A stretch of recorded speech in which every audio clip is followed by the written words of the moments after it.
Hey guys, tonight we begin with a place where luxury was endless, and temptation could get you killed. It's ancient Egypt, deep inside the Pharaoh's court, where the wine is sweet, the perfumes are heavy, and nothing is ever quite as innocent as it looks. The world is golden, secretive, and full of forbidden pleasures.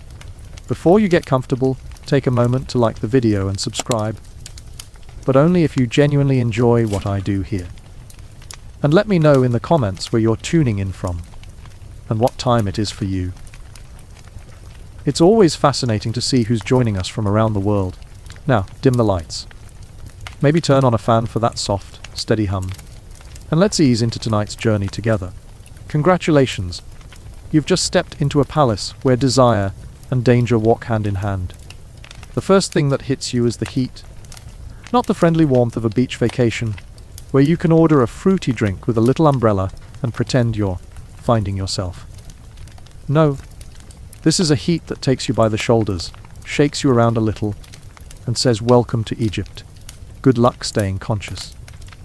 Your sandals crunch against the sand as you step forward, and already your throat feels like someone stuffed it with papyrus scrolls. The air tastes of dust and sun, baked stone.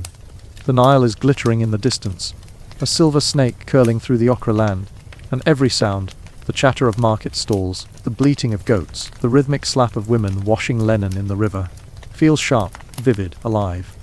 And yet, as overwhelming as it is, there's something magnetic about it. You're not just some tourist with a fanny pack and a teach yourself hieroglyphics guidebook. You're here, really here, in the beating heart of ancient Egypt. Somewhere in that sprawling palace complex ahead, where palm trees shiver in the hot breeze and painted walls flash with color, Pharaoh sits surrounded by splendor most of us can't even dream of. You can almost hear the laughter already, the quiet, conspiratorial kind that happens in dimly lit chambers, behind curtains embroidered with lotus and papyrus. The court is not all solemn gods and stern rituals. No, tucked behind its rigid ceremonies, it has a pulse of pleasure, of indulgence, of things you're definitely not supposed to be talking about. And yet, we're going to. As you step off the dusty street and into the cool shade of the palace's outer colonnade, the change is instant. It smells of lotus oil, honey cakes, and just the faintest tang of sweat, because, spoiler alert, even in the land of the gods, nobody invented deodorant yet. Your feet echo against smooth stone floors, the walls painted with scenes of eternal feasts and golden boats sailing through the underworld. Servants glide past, eyes lowered, balancing trays of figs and pomegranates, so ripe they seem to glow in the torchlight. Careful. I whisper, as if I've been here before. Don't stare too long at the trays. The Pharaoh's guests get first pick, and let me tell you, nothing makes a royal official crankier than realizing a random time traveler just stole his date fruit. You pass through the hall, and the deeper you go, the cooler and darker it becomes, until the light is a soft amber flicker. The air is thick with incense, a haze that clings to your lungs, and makes everything feel slightly dreamlike, as if you're walking through the inside of someone else's memory. And then, there it is, the Court of Pleasures, or at least the entrance to it. Of course they wouldn't call it that officially, out loud. It's the House of Rejoicing, the Chamber of Eternal Delight, or some other perfectly respectable sounding name that makes you think of temple hymns rather than wine goblets and flirtation. But don't let the pious branding fool you. Everyone knows what really goes on inside. The guard at the door gives you a slow look, his eyes heavy with kohl, his chest gleaming with oil. He doesn't stop you. In fact, he smirks, like he knows exactly what kind of trouble you're about to walk into. And maybe he does. After all, the walls have ears in Pharaoh's court. You step inside, and the sound wraps around you like silk. Music, soft, lilting, carried on the pluck of harps and the breath of flutes. The kind of music that makes you want to walk a little slower, linger a little longer. Voices murmur, laughter trickles, and every now and then, the clink of pottery jars suggests that more wine is being poured than any mortal liver should reasonably process. A servant glides by, offering you a cup, and you hesitate. Not because it's wine. You'll be needing that. But because the rim of the cup is stained with something darker, something that glistens. Pomegranate juice. The servant says softly, with a smile that suggests it's not just pomegranate juice. You take a sip, and it's sweet, tart, alive. A warmth spreads through your chest, and suddenly the music feels a little richer, the air a little thicker, the shadows along the walls a little more inviting. This, my friend, is not the Egypt of dusty textbooks and stern gods frowning from their temples. This is Egypt after dark. Egypt that knows you are mortal and tempted. Egypt that whispers you've already stepped inside, so why not see how far this goes? Over by the low couches, perfumed with cedar and strewn with embroidered cushions, courtiers recline in their finest linen, which is to say nearly transparent. Their laughter ripples like water, as they feed one another figs, smear honey on their fingers, and let the stickiness linger in ways that are definitely not about nutrition. Do you notice the girl with the braided wig, eyes darkened with malachite powder?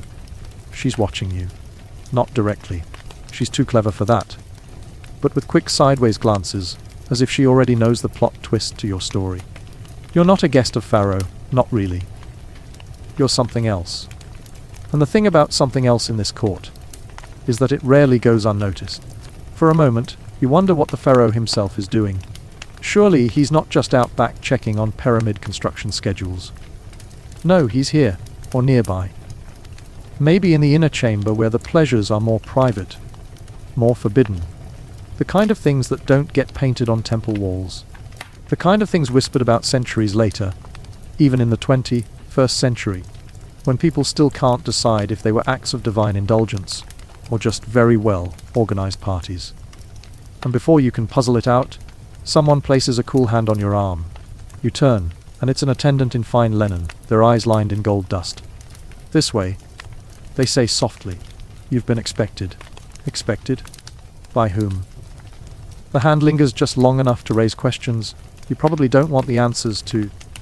And then you're being led deeper into the chamber, past courtiers who suddenly lower their voices as you pass, past flickering lamps that cast shadows shaped suspiciously like wings, until the music fades into something softer, stranger, almost ritual-like. The passage opens into another room, smaller, darker, the air heavier with incense and the sweet, sour tang of wine. Here, the laughter is quieter, but the eyes sharper. Every glance feels like a test. You're not just wandering anymore. You've crossed a threshold. And then, the room feels like it's breathing. The heavy curtains stir though there is no wind, and the light of the oil lamps shivers across the polished floor tiles, each one painted with tiny blue lotus flowers. You step cautiously, and your sandals click in rhythm with your racing heart. Expected. You mutter under your breath. That's never a good word. Expected implies someone already knows too much. And in Pharaoh's court, knowledge is a more dangerous weapon than any bronze-tipped spear. The attendant glides ahead, not once turning to check if you follow. You wonder if this is trust or confidence. Or perhaps the kind of confidence that comes from knowing there's no way back. The curtains part, and suddenly the space blossoms open like the inside of a pomegranate. This chamber is no casual feast. Here the ceilings are painted deep blue, spangled with golden stars. The floor is covered with woven reed mats that soften your steps, and the air is almost too thick with incense to breathe. Seated around a low alabaster table are men and women in silks and linens, so fine they might as well be spiderwebs. Bracelets glint on their wrists, anklets chime softly when they shift, and the kohl-rimmed eyes follow you with a curiosity that is both polite and predatory. At the head of the table sits someone you don't recognize from the history books. Not Pharaoh himself. This man is younger, leaner, his skin gleaming like polished bronze, his smile slow and deliberate. "Hi," he says, his voice dripping like honey. "Our guest has arrived." Before you can even stammer a response, a servant pours wine into a goblet and presses it into your hand. The rim is cool, the liquid darker than blood, and the smell is rich enough to make you dizzy. You take a cautious sip, and it burns like sunlight trapped in liquid form. "Tell me," the young man says, tilting his head, "what is it you desire most in this world?" There it is. The question that unlocks everything. The question that has toppled dynasties and filled tombs with gold. And suddenly you understand. You're not just here to observe. You've been drawn into the game. The endless, glittering game of temptation and power that keeps Pharaoh's court spinning like a potter's wheel. You could answer honestly. You could try to lie. But in this place, surrounded by eyes sharp enough to carve truth from stone, does it matter? Whatever you say, it will be used against you, not today. Maybe not tomorrow, but someday when the stakes are higher. A ripple of laughter breaks across the table, and you realize your hesitation has already been noticed. The young man leans forward, resting his chin on his hand. Perhaps, he says softly, you would rather see than speak. There are many pleasures in this court, some sweet, some dangerous, often both. He gestures, and from behind another curtain, the entertainment arrives. First, the dancers. Barefoot. Their bodies slick with perfumed oil, their hair braided with gold beads that clink like rainfall when they move. Their linen skirts cling and flutter with each twist, and the music rises to meet them. Harps plucked faster now, drums tapping with a heartbeat's urgency. They don't just dance, they weave stories with their bodies. One moment they are lovers, the next warriors, the next birds stretching their wings against the sun. The court watches, entranced.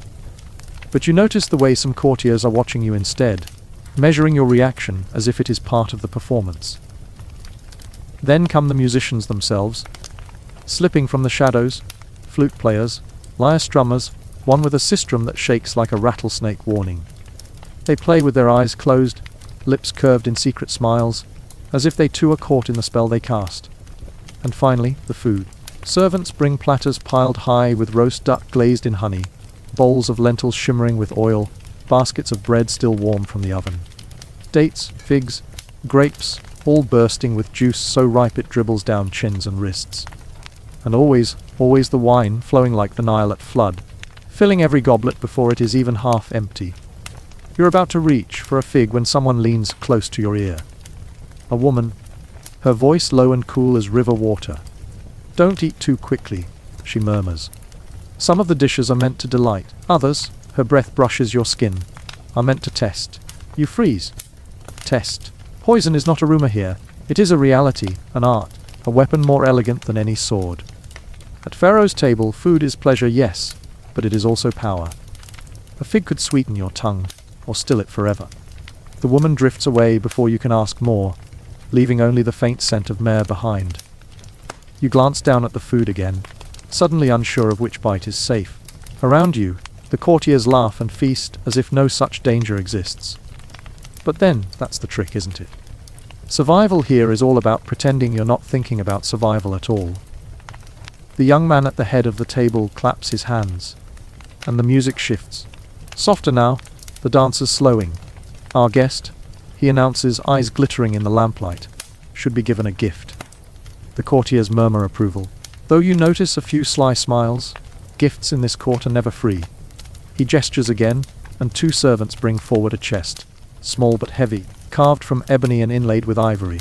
They set it before you and step back. Open it, he says. The lid creaks, and inside you see. You look down into the chest, and at first your brain refuses to make sense of what you're seeing. Not jewels, not gold coins, not even a golden cat, which would have at least been expected. No, what gleams in the lamplight is something stranger. Rows of tiny alabaster jars, each sealed with wax, each painted with symbols you half recognize. Perfume. Not the kind you spritz on your wrist at the department store while a clerk tells you it has notes of bergamot, and then charges you half your rent. No, these are sacred scents, oils pressed from lotus and myrrh, frankincense and cinnamon, mixed with recipes guarded as tightly as any military secret. The kind of perfumes Pharaoh's lovers might wear, the kind that blur the line between mortal flesh and divine presence. The courtiers murmur approvingly, but their eyes are sharp, curious, waiting. The young man leans back with a smile. Choose one, he says. Choose. Out of 30, you glance down at the jars, each one painted with hieroglyphs that dance like teasing riddles. One symbol shows the ibis of Thoth, another the ankh, another a coiled cobra. Your hand hovers uncertainly, and you hear a chuckle ripple around the table. Careful, someone whispers. Each scent tells the court something about you. Choose wrong, and you'll reveal more than you wish. Of course, it's not just perfume. It's personality, allegiance, desire wrapped in fragrance.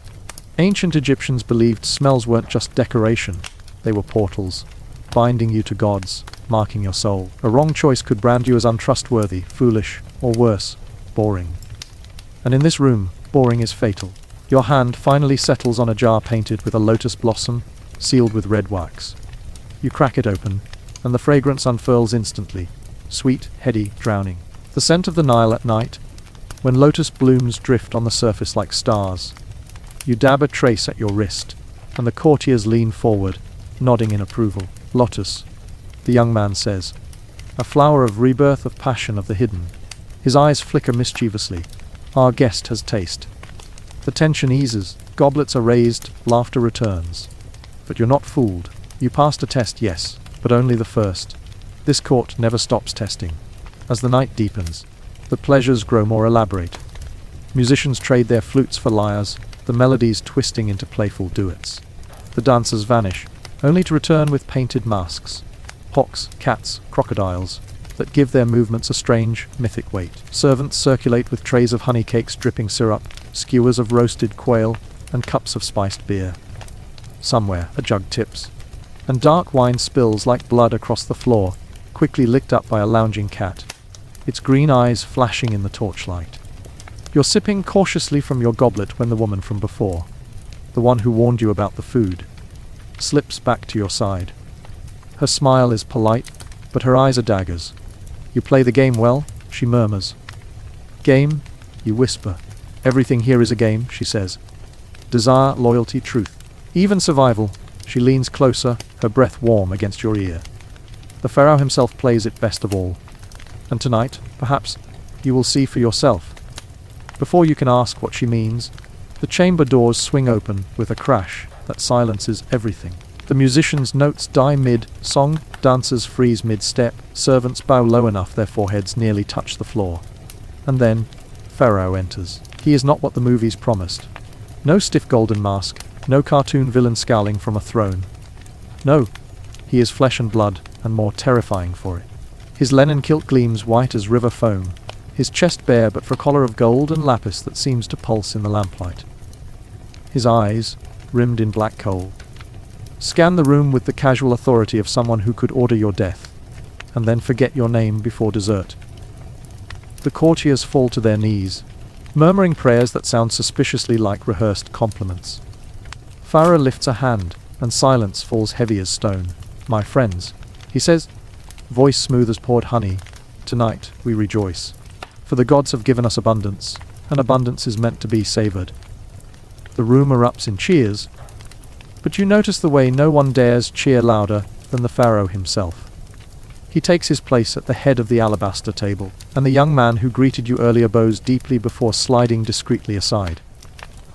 So this was no host, just the warm-up act. The real show has begun. Pharaoh gestures, and servants rush to refill every cup, every plate. He raises his goblet, and the courtiers follow, eyes glittering. To life, he says, and the room echoes Ankh. You sip, though your hand trembles. The wine tastes different now, heavier, more dangerous, as if drinking is less a choice than a command. Pharaoh's eyes sweep the room, then pause on you. Your stomach plummets. His gaze lingers, sharp and calculating, and the silence that follows is so complete you can hear the crackle of torch flames. Then, slowly, he smiles. Our guest, he says. His voice rolls through the chamber like distant thunder. Come closer. Your legs move before your brain catches up, carrying you through the kneeling courtiers to the head of the table. The air feels thick, every breath like swallowing syrup. When you stop before him, Pharaoh studies you as though weighing the value of your soul. Finally, he speaks. Tell me, do you seek pleasure? The question hangs in the air like smoke, heavy, impossible. Courtiers lean forward, straining to catch your reply. Somewhere, a cat meows, as if mocking your hesitation. You open your mouth, and the curtains behind Pharaoh stir. Out steps a figure draped in gold, face hidden by a veil, bracelets chiming like distant bells. The courtiers gasp, bowing lower than before. Even Pharaoh's smile tightens. Whoever this is, they are no ordinary courtier. The veiled figure turns toward you, and though you cannot see their eyes, you feel their gaze pierce straight through your skin, down to your trembling bones. And then, in a voice soft as silk and sharp as flint, they say, perhaps The guests should learn the forbidden pleasures for themselves. The chamber falls into hushed silence. And just like that, you realize Chapter 1 was never about wine or dance or perfume. It was about luring you here into this very moment, when the real danger and the real delight begins. The veiled figure does not wait for Pharaoh's permission. That, in itself, tells you everything. In this room, where even the most powerful nobles bow low enough to bruise their foreheads, only a handful of people would dare walk past Pharaoh uninvited. And this person does exactly that. Glides like smoke, golden bangles whispering against one another, the veil shivering with each step. The courtiers are frozen in place, eyes lowered but ears straining. You can feel their questions humming like bees in the heavy silence. Who is this? Why are they here? And most dangerous of all, why are they interested in you? Pharaoh's smile doesn't falter, but you notice the way his fingers drum against the alabaster table. Annoyance, maybe? Or calculation? He lifts his goblet and drains it in one smooth motion, as if to remind the room that nothing unnerves him. Then he waves his hand casually, and the musicians strike up again, too loud, too quick, like servants eager to cover an awkward silence. But your attention is fixed on the veiled figure, because they are already beside you, close enough that the scent of blue lotus oil seeps through the incense haze, rich and intoxicating. Their hand, cool and slender, brushes your wrist. Follow, they whisper, and like that, you are being pulled from the chamber of wine and laughter into a shadowed corridor. The curtain falls shut behind you, cutting off the sound like a blade. What's left is silence. A silence so thick you can hear your own heartbeat thudding in your ears. The corridor is narrow, the walls painted with hieroglyphs that gleam in lamplight, falcons soaring, ankhs twisting like keys, eyes that seem to watch you with suspicion. The air here is cooler, almost damp, and smells faintly of papyrus and ink. You realize you are being led away from the feasting halls, deeper into the palace's veins, towards something more secret. The figure does not speak, only glides ahead, veil catching the light like a spiderweb. You hurry to keep up, your sandals whispering against the polished floor. At last, the corridor widens, and you find yourself standing before an enormous cedar door, carved with scenes of scribes, their reed pens scratching at rolls of papyrus. The figure pushes it open, and suddenly you are somewhere very different. The room is vast, but hushed. A library, if a library could feel like a temple and a boudoir at once. Shelves of papyrus scrolls rise to the ceiling, stacked so high it makes your neck ache to follow them upward. Tables are littered with jars of ink, reed pens, scraps of parchment. Lamps burn low, filling the air with a golden glow that pools on the stone floor like honey. And yet, for all its scholarly dignity, there is something undeniably sensual about this place. The cushions scattered carelessly among the scrolls, the faint scent of perfumed oils drifting from hidden burners, the way the lamplight dances across gilt lettering, as if words themselves are alive and breathing. The veiled figure closes the door behind you. The heavy thunk echoes like a heartbeat. For a moment they say nothing. They simply lift their veil, and you are staring into the eyes of a woman. Not just any woman. The kind of woman sculptors would carve into temple walls, and still fail to capture. Her eyes, lined in thick kohl, gleam with mischief. Her lips curl, amused, as though you're already amusing her, and you haven't even spoken. She removes the veil entirely, and her braided wig gleams with threads of lapis. "You wonder who I am," she says, her voice low, velvet with the faintest edge of steel. "Everyone does. But names are currency in this palace, and I don't give mine away so cheaply." She glides across the room, her bracelets chiming, and gestures to the scrolls. This is the Pharaoh's Scriptorium. His scholars copy prayers, hymns, and histories here by day. But by night, she smiles slowly. Other texts appear. You glance at the nearest table. A scroll lies open, ink still glistening. It is not a hymn nor a prayer. You squint, and suddenly your ears grow hot.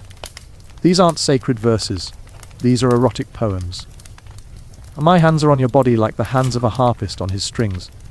I pluck your hips, I stroke your thighs, and the music rises sweeter than wine. You blink, half convinced you've misread, but no, the hieratic script flows on. More daring, more explicit with every line. You clear your throat. This doesn't exactly scream holy devotion.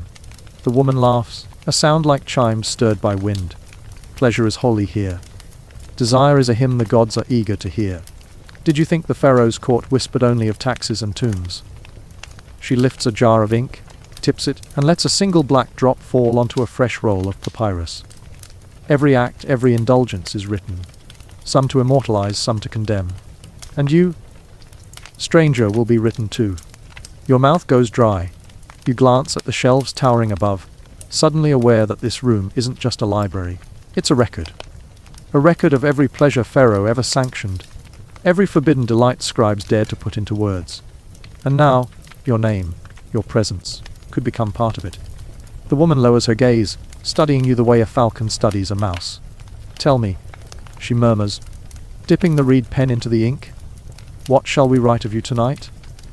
The woman's reed pen hovers above the papyrus, ink trembling at the tip like it's eager to spill your secrets. Her eyes flick up to meet yours, and she smirks. Well, what shall I record? That you hesitated. That you're brave enough to step where even Pharaoh's favorites tread? Or shall I make something up? Something scandalous. Or your mouth opens, then closes again. Honestly, what is the right answer here? Please don't make me the punchline of a 3,000-year-old roast session, you murmur. Her laughter spills out, rich and warm, though it carries an edge. Then give me something better to write. She gestures to a nearby scroll, its seal already broken. Read. You step closer. The papyrus crackles under your fingers as you unfurl it. By lamplight, the words dance, hieratic script curling like snakes. The first line makes you blush. The second line makes you cough. By the third, you're convinced someone smuggled in an ancient stand, up comic with a very specific niche. Oh, you mutter. So, they really did write down the Kama Sutra before India had the Kama Sutra. Her smile curves like a blade. Our scribes are diligent. The verses describe lovers in metaphors that start poetic and end surprisingly practical. Her lips are like the petals of the pomegranate, her thighs like pillars of alabaster. Lovely. Then he enters her like the prow of a boat into the reeds of the Nile. Less lovely, more specific. You glance up. Did people actually? Yes, she says, amused. Though in truth, the metaphors improve after the third goblet of wine. You set the scroll down gingerly, as if it might catch fire from your embarrassment alone. She dips her pen again, this time sketching a swift line of ink across fresh papyrus, more drawing than writing. When she leans back, you see the shape emerge, an eye. Not the simple protective eye of Horus you've seen carved in museums, but a more intimate, almost sensual rendering. A knowing gaze. This, she says softly, is what we record. Pleasure, power, memory. To write it is to keep it alive. To erase it is to kill it. She leans closer. What do you want to be remembered for? The question sinks into you heavier than any goblet of wine. What do you say? That you want to be remembered for wisdom, for bravery? Or do you admit that right now, with her hand so close to yours, with the perfumes and the scrolls and the shadows pressing in, you just want to be remembered at all? You fumble for an answer, but she interrupts with a sly tilt of her head. Don't bother. In this place, it is never you who decides how you are remembered. It is us, the scribes, the watchers. For the first time, the Scriptorium feels less like a library and more like a trap. Each scroll on the shelves could hold a life. Someone's triumph, someone's scandal, someone's undoing. And every word, every pleasure, every forbidden secret is immortal here, even if its owner is long turned to dust. The woman rises, drifting toward one of the towering shelves. Her fingers trail across the spines of papyrus rolls until she plucks one free, its seal stamped with Pharaoh's own cartouche. This, she says, is not meant for foreign eyes. But tonight, she breaks the seal with a fingernail. You will see, as she unrolls the papyrus carefully, and you glimpse words sharp and hurried, not the neat, measured script of temple hymns. The first lines make your stomach twist. It's not a poem. It's a list. Names. You scan them quickly, though you recognize few. Officials, priests, noblewomen, servants. Each name followed by a symbol. Some are simple, an ankh for life, a scarab for renewal. Others are more graphic. One symbol, repeated several times, makes you flush red all the way to your ears. These, she says quietly, here the Pharaoh's chosen companions. Lovers, allies, toys. their pleasures catalogued, their loyalties noted. This scroll is both invitation and blackmail, a history of flesh written in ink. You swallow. That's a lot of trust in his scribes. Her smile is razor thin. Or a lot of fear. She rolls the papyrus shut and slips it back onto the shelf. Understand this in this court, secrets are pleasures. To know them is to taste power. To lose them is to be destroyed. The lamplight flickers, and you realize how quiet the room has become.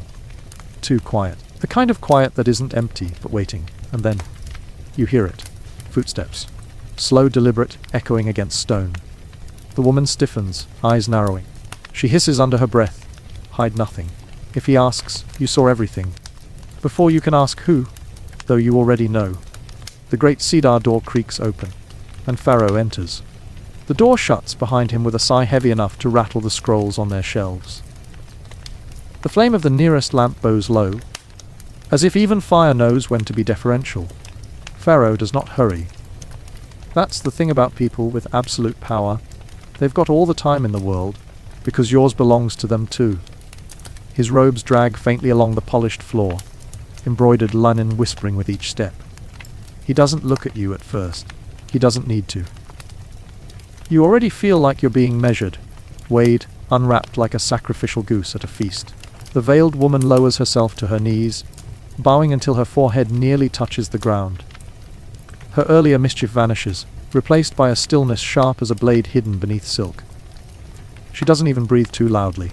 And you? Well, you stand there like a goat caught raiding the palace pantry. Half of you wants to bow. The other half is frozen stiff, hoping that if you stand very, very still, the most powerful man in the ancient world will somehow not notice you. Spoiler, he notices you. Rice, Pharaoh says, not to her, not to you, but to the room itself. His voice is low, thick as honey, edged with iron. He finally lifts his gaze, and it collides with yours.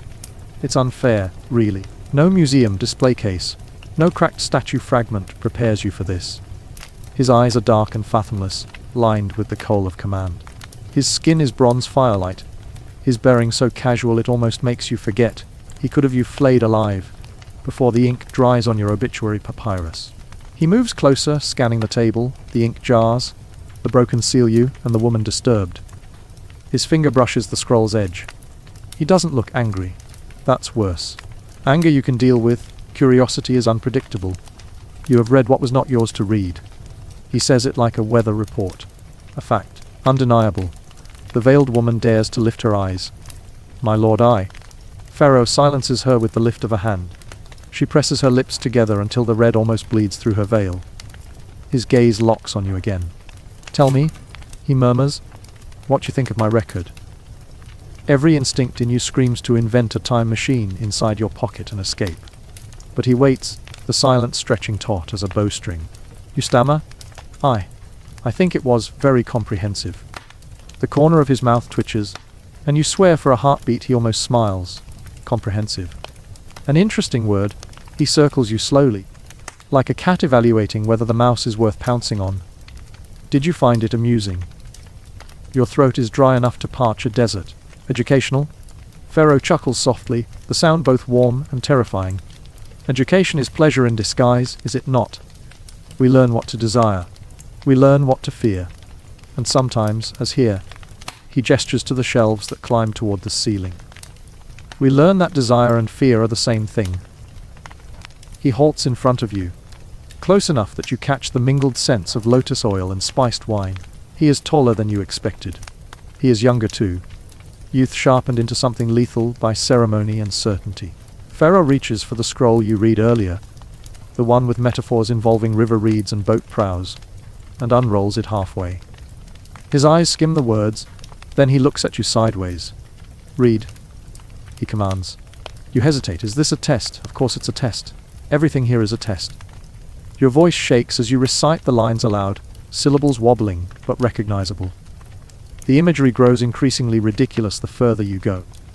By the time you stumble over a metaphor involving the bee seeking honey in the hibiscus bloom, you hear a muffled sound from the veiled woman.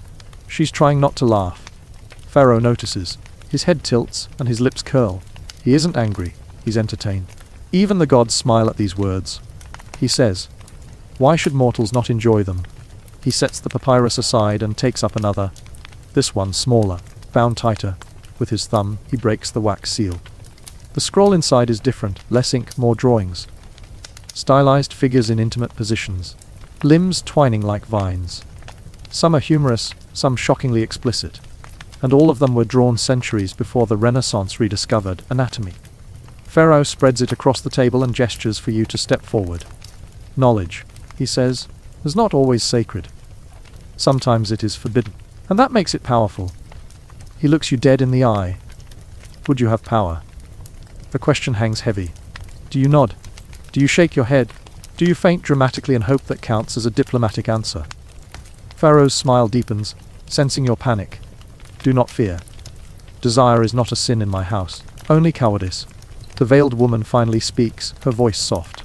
My lord, this one has not yet chosen whether they are witness or participant. Pharaoh considers this, then steps back, folding his arms. Then let them choose now, or your pulse slams against your ribs. You look at the scroll on the table. You look at him. You look at her. Somewhere in the back of your brain, a tiny voice whispers, "This is not what you signed up for when you said you liked history documentaries on YouTube." Pharaoh waits. The veiled woman's eyes glitter behind her silk, and you realize, no matter what you answer, you are about to be remembered. The choice sharpens like a blade, to remain a spectator, or to step across the line into Pharaoh's private theater of desire. You inhale, ready to answer. And the Scriptorium door slams open. Another figure rushes in, gasping, bowing low. A messenger, dust clinging to his hair. His voice cracks with urgency. My lord, forgive the intrusion. But the queen. She approaches. Pharaoh's expression hardens instantly. The scroll is snapped shut. The lamps gutter in the draught. The veiled woman's hand finds yours beneath the table, her grip warning, urgent, say nothing. Pharaoh straightens, regal once more. His gaze lances through you like a spear. This conversation, he says, is not finished. He strides toward the door, the messenger trailing behind. The veiled woman releases your hand and whispers so quietly it is barely brief. If you value your life, you will follow me before she arrives. The lamps flicker. The scrolls whisper. Outside, the faint tread of royal sandals draws nearer. You are standing in the very heart of forbidden knowledge, and the queen herself is about to walk in. What do you do? The first thing you notice is the sound. Not her footsteps. That would be too obvious. Queens don't just walk into rooms. They arrive like storms or seasons. What you hear is the rustle of fabric, 1,000 tiny scales of linen and beads and perfume jars announcing themselves, before she even crosses the threshold. And then the smell hits you. Perfume. Not the timid dab you might spritz on before a modern date. No, this is a battalion of fragrance. Musk, lotus, myrrh, something sharp like frankincense. Something soft like crushed rose petals. It doesn't just waft. It assaults, it conquers. It seizes your nostrils and declares, you will remember me. The veiled woman squeezes your hand once, urgent, insistent, then glides back into the shadows. You are left standing in the open, horribly exposed, like an actor who's somehow wandered onto stage during the wrong play. The queen enters. And gods help you, she is glorious. Her crown isn't the heavy double crown of state but something subtler, jeweled, meant to sparkle in lamplight. Her hair is braided, thick with beads that catch the fire. Her dress is fine linen that clings like a lover, embroidered with gold so delicate it could blind a less disciplined scribe. Every inch of her says power, but not the loud, commanding power of Pharaoh.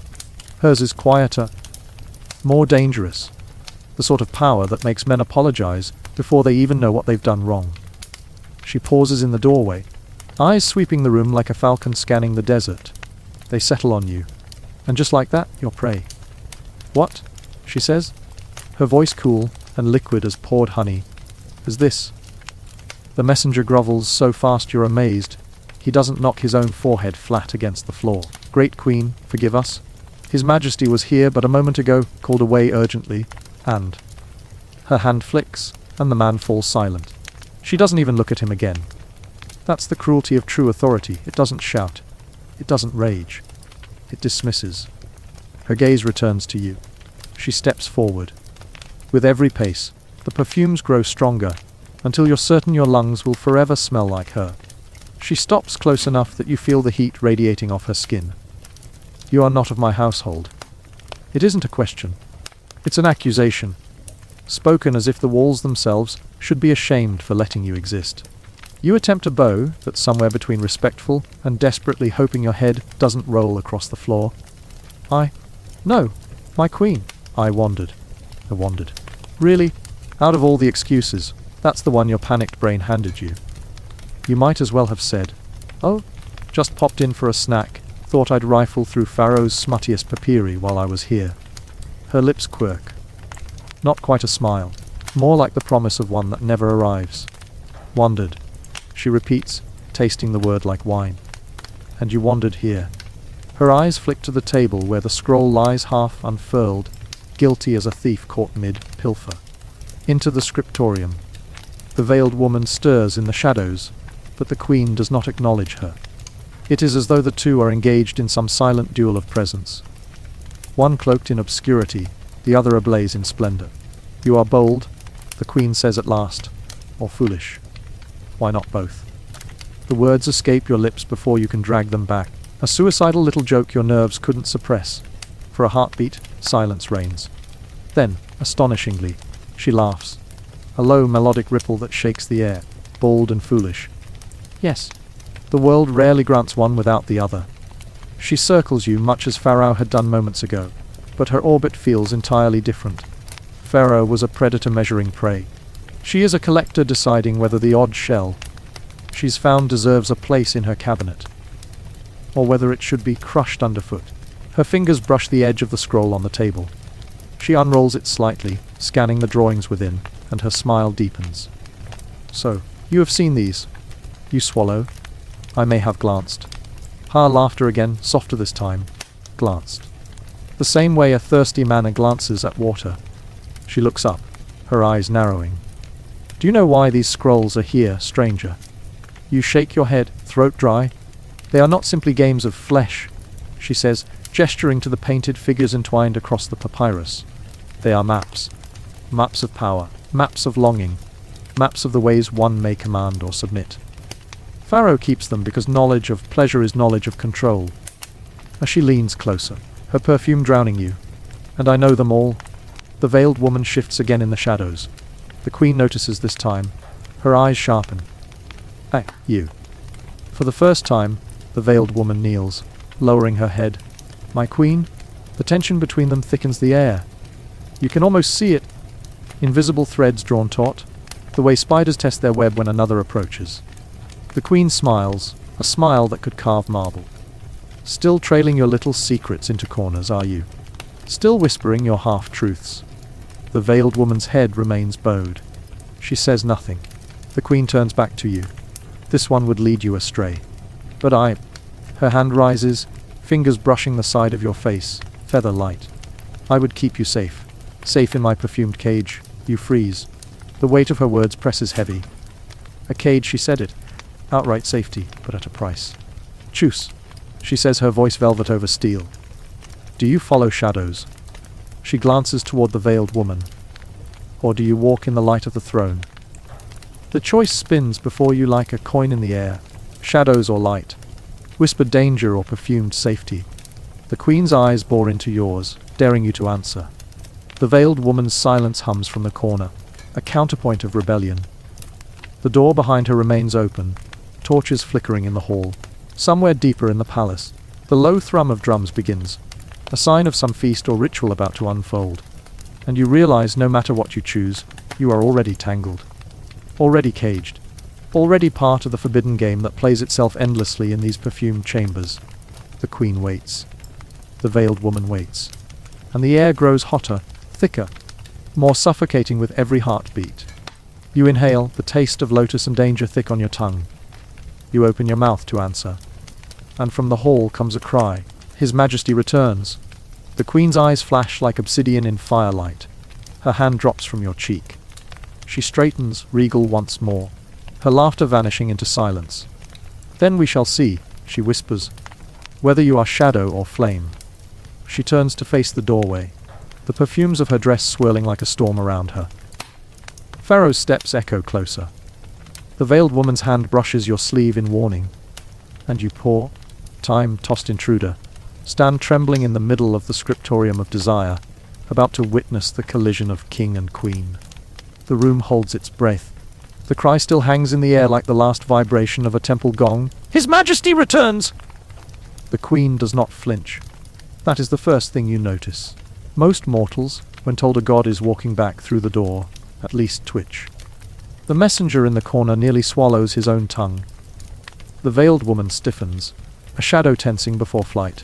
But the queen, she stands with her chin high, her shoulders perfectly aligned, as if she has been sculpted from alabaster specifically for this moment. Her eyes never leave the doorway, though her voice, quiet as silk, brushes your ear. Do not speak, not unless I place the words in your mouth. Then he appears. Pharaoh enters like the desert sun at noon, blinding, oppressive, inescapable. The air itself seems to bow under the weight of his presence. His sandals slap the polished stone in a rhythm that sounds disturbingly like the beating of a heart. And that's when you realize the queen may be the perfumed storm, but he is the desert itself. Beloved wife, Pharaoh says, his tone smooth, but you can taste the edge beneath it. Why do I find you here among my private scrolls, beloved wife? You don't need a dictionary to hear the poison hidden in the honey. The queen inclines her head, not bowing, never bowing, but dipping just enough to keep the performance alive.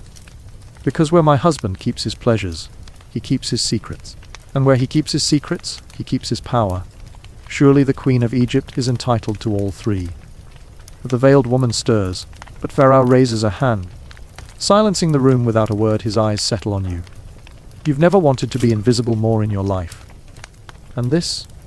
Pharaoh says slowly, his voice dragging like a blade across wet stone. Stranger, who is this? Your mouth opens, but the queen cuts across you like a sword. A toy, she says simply. Something amusing I discovered wandering the corridors. Do you begrudge your queen a toy, my king? Your head jerks toward her. Toy? Excuse me. You're not sure whether to be insulted or relieved. Being a toy at least sounds less fatal than being an intruder. Pharaoh's gaze lingers on you, long enough to boil your nerves. Then he chuckles. Not warmly, more like stone grinding on stone. You are bold indeed, wife. To pluck strangers from my halls and smuggle them into my chambers. Better bold than blind. She counters, stepping closer to him. Perfume and heat radiate outward like the waves of a brazier. Do you think I do not know of the women you hide? The dancers, the servants, She pauses, eyes flicking, just for an instant, toward the veiled figure, the shadows who linger in corners. Ah. So the veiled woman isn't entirely invisible after all. Pharaoh's nostrils flare. Careful, my queen. She tilts her head, her smile a knife. Always my king. The silence that follows is suffocating. Even the torches seem to hesitate, their flames wavering uncertainly. Then, without warning, Pharaoh throws back his head and laughs. A deep, rolling thunder of amusement that makes your bones tremble. Ah, my radiant cage bird. You sing so prettily when you're angry. His hand snaps forward, seizing her wrist. She does not resist, but neither does she yield. The tension in that single gesture could break mountains. Come, he says. If you crave power, then let us see how well you wield it. Tonight the court feasts. Tonight we test whose perfume lingers longest. His grip tightens. The queen's chin lifts higher. And in that moment you realize this isn't marriage. This is war. Perfume, jeweled, smiled over war. The veiled woman's hand brushes yours again, quick as a bird's wing. A warning. A plea. Her eyes glimmer faintly from beneath her veil. She mouths something, too fast, too small to catch. And then Pharaoh pulls the queen toward the door, his laughter booming, her silence sharper than a spear. The messenger scuttles after them like a beetle avoiding a sandal. The veiled woman lingers only long enough to grip your sleeve once more. Stay close, she whispers, barely audible. Then she vanishes into the swirl of attendants, following the royal pair. You are swept up like driftwood in a flood. The corridor outside explodes with sound. Drums, pipes, the clatter of sandals on polished stone. Servants rush, torches flare. The scent of roasted meats and honeyed beer pours in waves from deeper in the palace. The feast. And you, time lost, heart thundering you, are being dragged straight into its jaws. The cry of the drums rises as though the palace itself has lungs, as though every stone slab and gilded beam has decided to thrum along with Pharaoh's heartbeat. The great feast hall yawns open before you, a cavernous chamber whose walls drip with painted lotus blossoms and striding gods. Torchlight spills over low tables crowded with fruits, honey cakes, roast fowl glistening with fat, amphorae of wine that smell faintly of raisins and sun-baked dust. The heat is suffocating, heavy with sweat and perfume, as if the very air was steeped in musk. You are pressed forward in the tide of courtiers, servants, musicians, and dancers. The queen walks at Pharaoh's side, her hand still caught in his grip, but her body stiff with defiance. Her coal-lined eyes flash in the firelight, hard enough to carve marble. You think you see a smile ghosting on her lips, a smile not of joy, but of calculation. Pharaoh laughs again, grand and booming, the sound of a man who believes laughter itself is a weapon. The hall swells with voices. Courtiers drop to their knees as the royal pair ascend the dais. Slaves scurry forward with golden cups. Harp strings shiver. Someone lets loose a shrill note on the double pipes, a sound that makes your ribs vibrate. And you? You're stuck halfway between wanting to disappear into the shadows and realizing that, in a room like this, the shadows are probably occupied by spies. Or assassins, or both. Pharaoh raises a hand, and the hall falls silent with terrifying speed. Even the musicians cut off mid-note. He stands tall, a glittering god wrapped in linen and gold, and gestures toward his queen. "Behold," he declares, "the ornament of my reign, the jewel of the Nile, the singer of my nights. Tonight my cage, bird will sing for you all." The court erupts in applause, but it feels wrong, too eager, too sharp. The applause of people clapping mostly to avoid being noticed, not clapping. The queen lowers herself into a seat beside him, her head held high, every line of her body humming with dangerous stillness. When the applause dies, she lifts a cup of wine, ruby liquid trembling under the torchlight. "To Pharaoh," she says, her voice even, smooth. "May his shadow cover the two lands forever." Another cheer rises. Cups are raised, wine sloshes. And yet, you swear you can taste the bitterness behind her words, like the edge of unripe fruit. Then the dancers enter. Bare feet slap the stone anklets jingling, bodies shimmering with oil. They twist and bend, the air filling with the rhythm of drums and clapping. It should be intoxicating. But you feel Pharaoh's eyes scanning the room, weighing, measuring, watching for weakness. You feel the queen's gaze slide sideways, touching the veiled woman who now lingers near the outer ring of attendants. The veiled one is so still, you'd mistake her for part of the decoration, until you notice the flick of her fingers, subtle, coded. Is she signaling? To you? To the queen? To someone else entirely? You're trying not to stare too obviously when a servant thrusts a tray under your nose. Grapes, pomegranates, bread still steaming from the ovens. You take one automatically. Because what else do you do when the entire court of Egypt is watching Pharaoh decide whether or not to smile? The grape bursts in your mouth, tart and sweet, juice dripping down your chin. A drop falls onto your arm, and suddenly you're acutely aware that in this hall, the smallest stain can feel like a crime. The queen rises, the hall hushes. She moves with measured grace into the open floor, and the dancers scatter like startled birds. Music swells again, softer now, slower. She lifts her arm sleeves whispering, bracelets clinking. And then, shock of shocks. The queen begins to dance. Not wildly. Not like the hired dancers who twist and tremble with abandon. No, this is controlled, deliberate, every movement a statement. Her hips shift like the Nile's current, her arms undulate like reeds in the wind. Perfume drifts from her skin in warm clouds, heavy with myrrh and lotus. The court gasps, half in awe, half in terror. Queens don't dance. Queens are danced for. This is not entertainment. This is provocation. And Pharaoh knows it. He leans back on his throne, wine cup in hand, lips curling into something between amusement and warning. His eyes never leave her, not once. You, meanwhile, are so close to the dais you can see sweat bead on the dancers' brows, can smell the resin smoldering in the senses. You feel the collective breath of the court tighten as the queen's movements slow sharpen, as if she is stripping the very idea of captivity bare before them all. Her final step brings her directly before Pharaoh. She lowers herself onto one knee, arms stretched wide, head bowed. But the tilt of her chin is not submission. It is defiance wrapped in silk. The silence that follows is unbearable. Pharaoh rises, towering over her. He places a hand on her head, gently, almost tenderly, and then, with a grin sharp enough to cut, he lifts her chin and kisses her full on the mouth before the entire court. Gasps, whispers. You feel the shock ripple like a sandstorm through the hall. When he finally pulls away, Pharaoh's voice booms. "Behold my queen!" Caged she may be, but she sings more sweetly than any free bird. The applause this time is thunderous, forced, desperate. You clap too, though your palms are clammy. The queen rises slowly, her lips still glistening with wine and mockery. She glances once at the veiled woman, who nods almost imperceptibly. Something has shifted. As the feast continues, music roaring, food flowing, laughter echoing. You sense undercurrents thicker than honey. Courtiers trade glances. Slaves hurry with downcast eyes. The queen reclines at Pharaoh's side, sipping delicately, but every sip feels like a sharpened blade. You drift toward the edge of the room, trying to breathe, when suddenly the veiled woman is at your side. She moves like smoke, unseen until she wants to be. Her hand brushes yours again, firm this time. "Tonight," she whispers, voice muffled. The cage door opens. You turn, startled. But she is already gliding away, slipping through servants, vanishing once more into the haze of music and incense. You barely have time to wonder what she means before the hall darkens. Torches gutter. A draft sweeps through the chamber. For one awful moment, the music falters, and in that silence, sharp as a knife, you hear the queen laugh. Low, soft, dangerous. The cage, it seems, is about to crack, and you are standing directly inside it. The hall is still trembling from that laugh.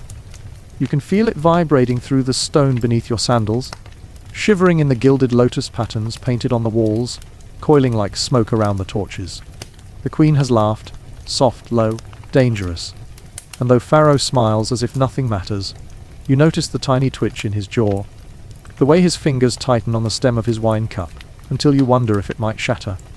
Laughter in a palace is never just laughter. Especially not here, not now. The musicians stumble back into their rhythm, dancers resume their twisting motions, and servants hurry to refill cups, their eyes glued firmly to the floor, as if eye contact alone might cost them their lives. The queen reclines, utterly at ease, fingers trailing across the rim of her goblet. If you didn't know better, you'd think she was bored. But you've seen the flicker in her gaze, the whispered exchange with the veiled woman, the way her every sip and sigh is sharpened into performance. You, of course, try to look invisible, which, in a court like this, is about as effective as hiding in the middle of a fire while wearing a sign that says "Don't notice me." And then, it happens again. That faint brush at your elbow. You turn, and she is there, the veiled woman. She doesn't glide this time. She stands firm, too close, her eyes gleaming through the thin fabric. You expect her to whisper again, but instead she presses something into your hand. Small, cold, metal. A key. Before you can even gasp, she vanishes, slipping away as if the crowd itself has swallowed her. You stare down at the thing in your palm. It's tiny, curved, glinting under the firelight. Old bronze, worn smooth with use. The sort of key that doesn't open doors for ordinary folk. The sort of key that whispers promises of secrets locked away, places unseen, cages waiting to be opened. The queen notices. She sees everything. For a fraction of a heartbeat her eyes meet yours across the hall, dark pools rimmed with coal, sharp as a falcon's. She doesn't smile. She doesn't frown.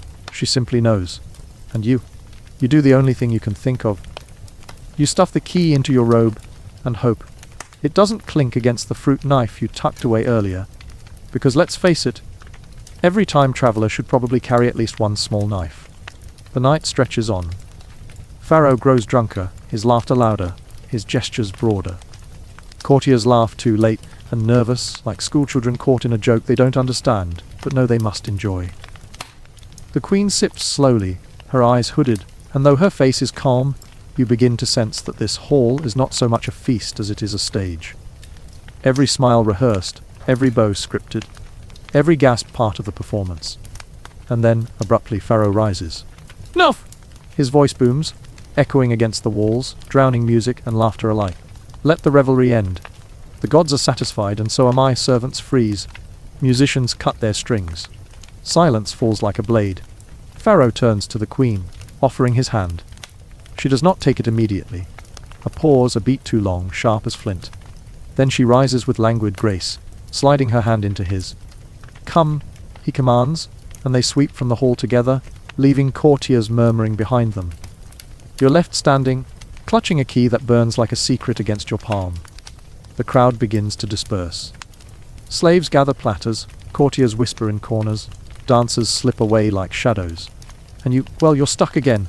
Do you follow? Do you hide? Do you eat another grape because your nerves are trying to climb out of your throat? Before you can decide, you feel that touch again. A hand at your sleeve, firm, urgent. The veiled woman materializes at your side. She doesn't speak this time. She only jerks her head, a clear signal come. And like the fool, or the genius, you follow. Through the winding corridors of the palace you go, torchlight flickering over painted gods with eyes that seem far too alive. The smell of incense clings to the air, thick and heady, masking less pleasant scents. Sweat oil, mildew the faint rot of offerings left too long. You pass guards with spears gleaming, their gazes sweeping over you without pause. Are you invisible now? Or is she making you invisible? You don't have time to ask. She leads you deeper, through arches and alcoves, until the sound of the feast is only a memory. Here the palace breathes differently. The air is cooler, quieter, heavier with the scent of stone. Shadows drip across the floor like spilled ink. Finally, she stops before a door. A small, narrow door, set into the wall as if trying to hide. She turns, eyes sharp, veil shifting as she leans close. Her voice is a hiss. The cage is not what it seems. She points at your robe, at the bulge of the key. And then, with no further explanation, she melts back into the corridor, leaving you alone before the door. You stare. You fumble for the key. You know this is a terrible idea. But when in ancient Egypt, do as the conspiratorial veiled women tell you. The key slides in with a satisfying click. The door opens, and the world changes. Inside is not a chamber of stone or a storage closet for jars of wine. Inside is a garden. A secret garden. Your breath catches. Moonlight spills from a lattice above, casting silver over palm trees and lotus pools. The air is damp, fragrant, alive with the chirp of hidden insects. The scent of jasmine floats heavy, mingling with water and greenery. It feels impossible, a slice of the Nile hidden inside the palace itself. But it is no ordinary garden. In the center rises a cage. Golden bars stretch high, delicate as reeds yet unbreakable. Inside, lounging on cushions, draped in silks, surrounded by bowls of fruit and perfumed jars, sits the queen. She looks at you, and she laughs again. Well, she says, her voice smooth as honey, sharp as wine. You found the key. Your stomach plummets. You're not supposed to be here. You are entirely, catastrophically in the wrong place. And yet, you're exactly where she wanted you. She rises, moving with slow grace, silk whispering around her ankles.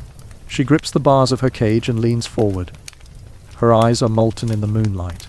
Tell me, traveler, she murmurs, as if she knows. As if she sees right through your centuries and secrets. Do you believe cages are meant to keep us in? Or to keep others out? The air thickens. You realize this is no simple imprisonment. This is theater. A prison made of gold and perfume. A stage on which power is performed, twisted, claim. You swallow hard. Somewhere in the shadows you think you see movement. Someone watching. Perhaps the veiled woman. Perhaps others. The queen's laugh lingers in your ears, and the golden cage gleams, a paradox made real. And you, poor, unlucky, curious you, are now part of the play. The curtain has risen, and there is no stepping off this stage.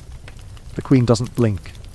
Her fingers curl around the gilded bars of her cage like talons, her gaze pinned to you as if you were a rare animal she had just discovered. Half curiosity, half hunger.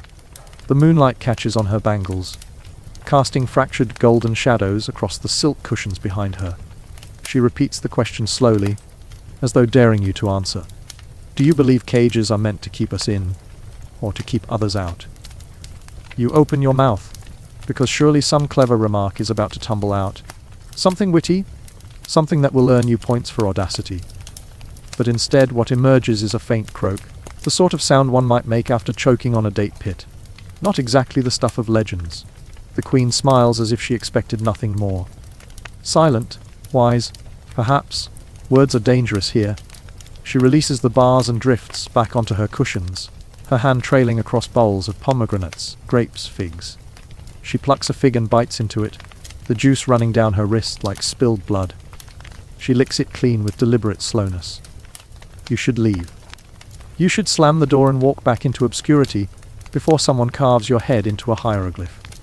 But instead, you step closer, as if pulled by the gravity of her presence, the lush perfume, the glimmer of gold. It is then that you hear it. A sound, a door sliding open somewhere beyond the garden. Voices, male voices, low, harsh, urgent. You freeze, half-crouched by the cage. The queen doesn't even flinch. She continues eating her fig, serene, poised, like a falcon watching rabbits scurry. The voices draw closer. Torchlight flickers against the lattice above, and then they enter, two men cloaked, their faces shadowed, their sandals soft against the mosaic floor. Courtiers, perhaps, or priests, or assassins. Always fun when the line between those three is so thin. They bow slightly, not to the queen, but toward the cage. Not reverence, but calculation. Is he drunk enough to choke on his own tongue? One hisses. Not yet. Tonight, perhaps, or tomorrow. The wine is strong. You swear your heart just tried to crawl out of your ears. Did they just? The queen laughs soft and silken. My Pharaoh's tongue is stronger than you think. Do not underestimate him, or overestimate yourselves. Her words ripple across the garden like a knife wrapped in silk. The men shift uneasily. One grips his cloak tighter. The other spits into the pool of lotus petals at his feet, muttering something about gods and serpents. The queen rises again, her bracelets chiming softly. You speak treason in front of me, thinking my cage makes me harmless. But cages, dear ones, do not silence lions.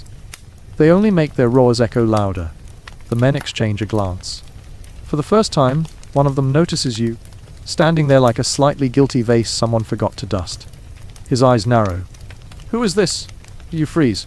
Excellent question. You're a nobody. You're a mistake. You're a misplaced tourist in the world's most dangerous dinner theater. The queen intervenes before you can stammer yourself into oblivion. She steps forward, fingers brushing the bars. He is my scribe, she says smoothly. Silent, loyal, invisible. He records nothing. Remembers everything? Yes. A scribe? That's you? Master of wax tablets and papyrus.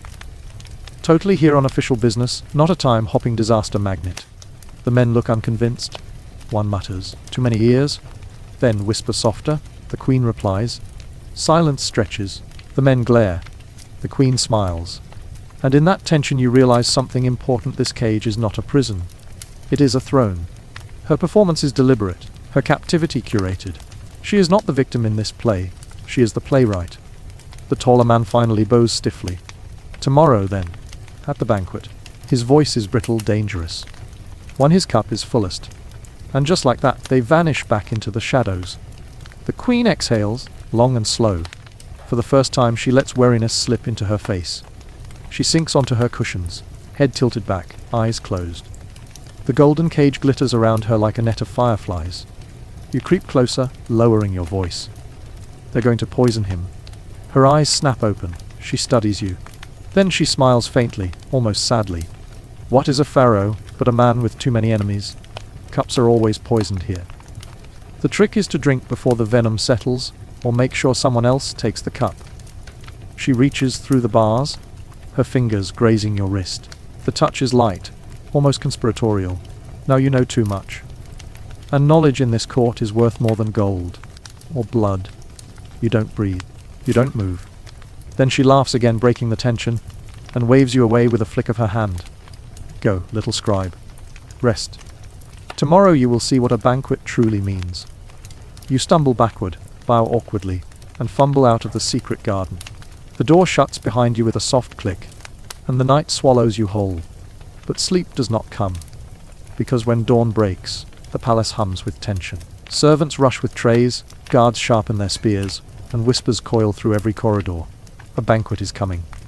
Not just a feast, but a test. By evening, the great hall is transformed. Torches blaze, casting amber light over polished limestone. The air is thick with roasted meats, honey cakes, spiced wine. Musicians pluck strings, dancers twirl, laughter spills too loudly. Everyone smiles too wide. It is the kind of party where every guest knows someone might not walk out alive. You sit at the edge, trying to look inconspicuous, which is difficult when your neighbor is gnawing on a roast goose like a lion, while you nervously sip watered beer. Pharaoh arrives last, glittering in gold, his crown gleaming, his stride steady. The queen follows, a vision in linen so sheer it seems spun from light itself. She wears no chains tonight, no cage. But the memory of her golden prison lingers like perfume in the air. They take their seats. Servants pour wine. And as the first toast rises, you see the veiled woman again. She stands in the shadows, her gaze fixed on you, then on Pharaoh's cup. Her hand lifts slightly, a signal, warning, encouragement. The music swells. Cups are raised. Pharaoh drinks, and the world holds its breath. The cup touches his lips. It glimmers in the torchlight. An ordinary chalice of hammered gold, shallow as the desert's mercy, gleaming as though the gods themselves polished it. Pharaoh tips his head, his throat arches, and he drinks. One swallow, two. The hall is loud, too loud. Laughter that sounds like hyenas, music that rattles too quickly. Clapping hands like the beating of wings. And yet beneath all of it is silence. A silence so sharp you can hear the shift of sand beyond the walls. Everyone is watching the Pharaoh's throat, waiting to see if it swells close as convulses. Waiting for the serpent in the cup to bite. He sets it down. Slowly, deliberately. The queen beside him smiles with lips that glisten like oil on water. Her hand drifts over his arm with a lover's tenderness. Or is it a predator's patience? You can't tell. For one heartbeat too long, nothing happens. Then he laughs. It is a deep laugh, full-bodied, the kind that shakes dust from rafters. He slams the cup down and wine sloshes over the rim, staining the linen tablecloth dark red, like blood blooming in water. Too weak! He roars. If the gods themselves wish to strike me, let them use venom stronger than watered wine. The hall erupts. Laughter crashes against the walls. Guests thump their cups.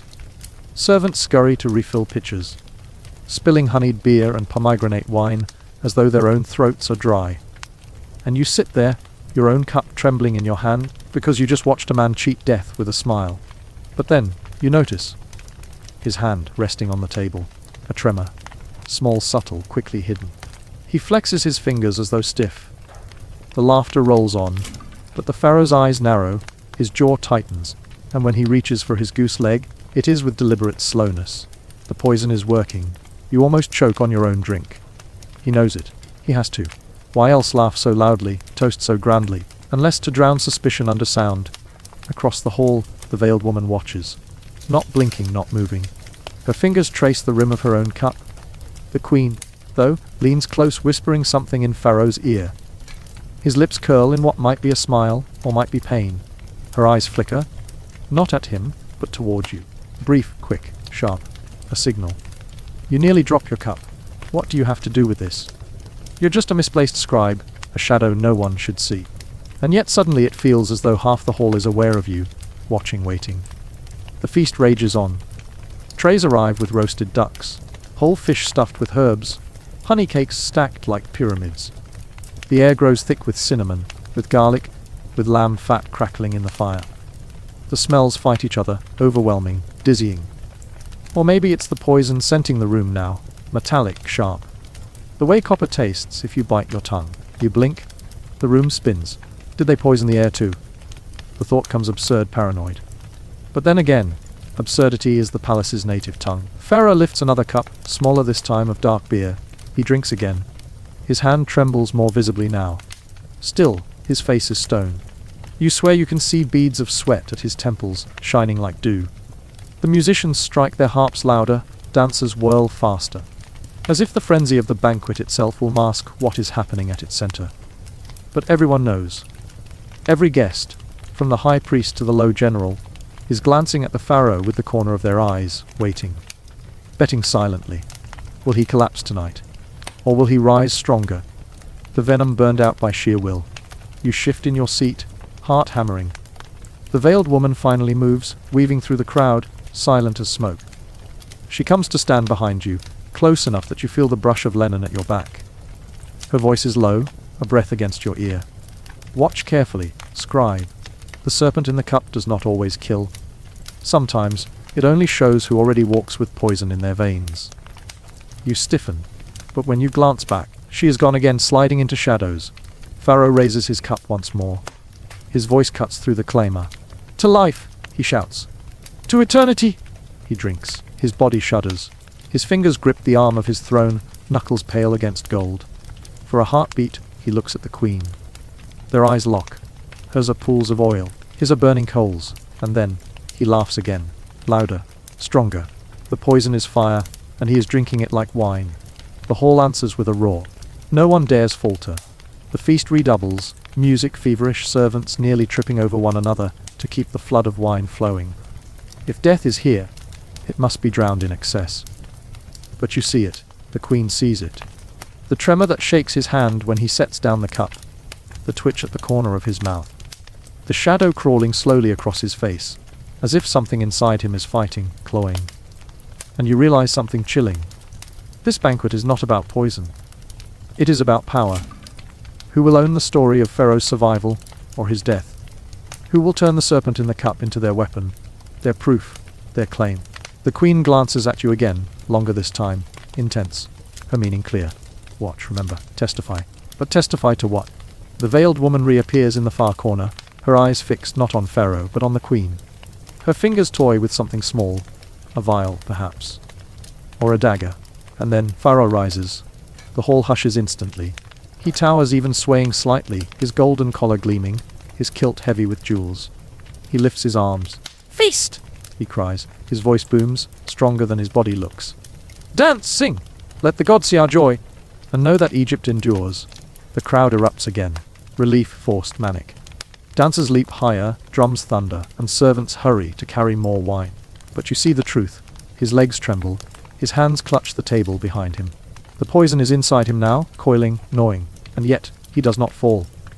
Not yet. The queen's smile is unreadable. The veiled woman's stare burns. And you, trapped in this theater of survival, feel the weight of history pressing on your chest. Because tomorrow, the scribes will carve what happened tonight into stone. And stone does not care who poisoned whom. Stone only remembers what it is told to remember. So you sit, trembling, cup in hand, realizing that you may be the only one who knows what truly happened here. And the Pharaoh drinks again. The music stops too suddenly. One moment the drums are hammering, dancers spinning so fast their anklets ring like chains. Servants flooding the hall with more trays than human hands should bear. The next, it is gone. The silence crashes down like a slab of stone. Even the torches seem to flicker more faintly, their flames shrinking. And in that silence, Pharaoh stands, swaying, trembling, and smiling. You think he's about to collapse. His knees bend, his weight tips, the muscles in his jaw lock hard enough to split stone. But then he straightens, slowly, deliberately, like a cobra uncoiling from a basket. His eyes glow, wet and wild, as if fever burns behind them. His tongue licks his lips, tasting the venom. And then he speaks. "No feasting," he says. The words fall heavy as hammers. They echo in the hall's vaulted ribs, clinging to the murals of Horus and Rai. Every guest stiffens, cups freeze halfway to mouths. Servants halt mid-step, bowls wobbling in their hands. The queen tilts her head, lips parted just enough to suggest surprise, or perhaps satisfaction. You can't tell which. The veiled woman in the corner slips back into shadow, as if this silence was the moment she had been waiting for all along. Pharaoh gestures with 2 fingers. Not wide, not grand. Just a flick. And instantly, the guards appear. They come from everywhere, doorways, behind pillars, even from beneath the heavy banquet table. Dozens of them, maybe more, bronze blades catching torchlight, shields gleaming like suns in miniature. Their sandals thud in rhythm, a deadly drumbeat that fills the void where music was. And suddenly you understand. This was never a banquet. It was bait. Pharaoh does not collapse because Pharaoh does not intend to collapse. He drinks the serpent not as victim, but as hunter, luring his prey into confidence. Your stomach lurches as he raises one arm, finger extended, sweeping slowly across the guests, like we're dragging the sun across the sky. "Those who wished me dead," he says, his voice strong now, the tremor gone. Rice. The silence is unbearable. You swear you can hear the sweat dripping from a servant's elbow into a clay jug. No one moves. Pharaoh laughs. It is not a joyful laugh this time. It is a crack in the wall of the world. "Do you think the gods sleep?" he asks. "Do you think poison can hide from the sun?" That wine masks the serpent. Fools, I tasted your venom. I welcomed it, and still I live. Which of you will admit your treachery before my heart beats the last beat you prayed for? He slams his fist on the table. The wine jars topple. The roasted goose skids. The honey cakes collapse in sugared rubble. The guards advance, circling the guests. The queen leans back in her chair. Her smile is a cage, glittering and gilded. She does not rise. She does not flinch. She simply folds her hands like a priestess at prayer. The veiled woman, though, glides forward.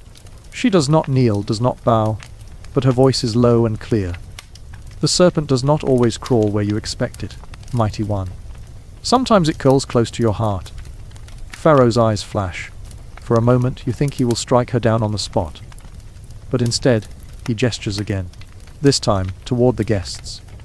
The guards move like tidewater, splitting groups apart, pulling priests from generals, merchants from courtiers. The knives are not swung, only shown gleaming in torchlight. Enough to make every man and woman choke on their own fear. This is the chamber of whispered knives, not because blades cut flesh, but because fear cuts deeper. One guest breaks. A general, his jaw heavy, his eyes wide. He collapses to his knees, babbling.